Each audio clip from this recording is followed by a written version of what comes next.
আসসালামু আলাইকুম। আপনারা দেখতে পাচ্ছেন আমি মোহাম্মদ হেবুল ইসলাম, চুয়াডাঙ্গা জেলা ৮ কবর বাসা। আমার গাড়লের কাছে আসছি আমি। আমার গাড়ল অনেক দিন পরে সুন্দর ঘাস পাইছে আর কি। এত সুন্দর ঘাস আপনাদের গাড়লে যদি পাই তাহলে আমার গাড়লের মতন এত সুন্দর তরতাজা সুস্থ সবল থাকবে।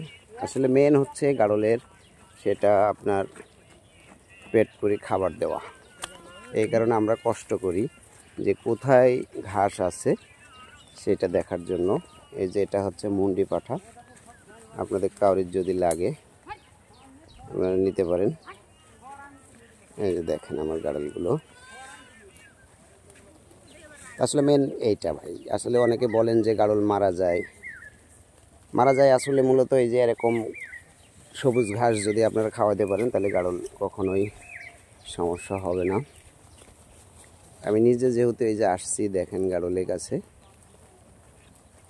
আপনারা এরকম যদি সব সময় গাড়লগুলো নিজেরা দেখাশুনো করেন বা একটু ভালো করে পেট করে খাবার দেন তাহলে গাড়লের কোনো রোগ নাই। অনেকে চিন্তা ভাবনা করেন বা আছে যে রোগ আছে, আসলে সেগুলো খাবার হয় না, এই কারণে বিভিন্ন রকমের রোগে জড়ে যায়। আর যদি আমার মতন এইভাবে গাড়লগুলো ভালো করে যদি খাবার দিতে পারেন তাহলে গাড়লের রোগ বালাই হবে না। এই যে দেখেন পশম কাটা, এই গাড়লটা পশম কাটা হলে দেখেন প্রায় 50 কেজি ওয়েট আছে।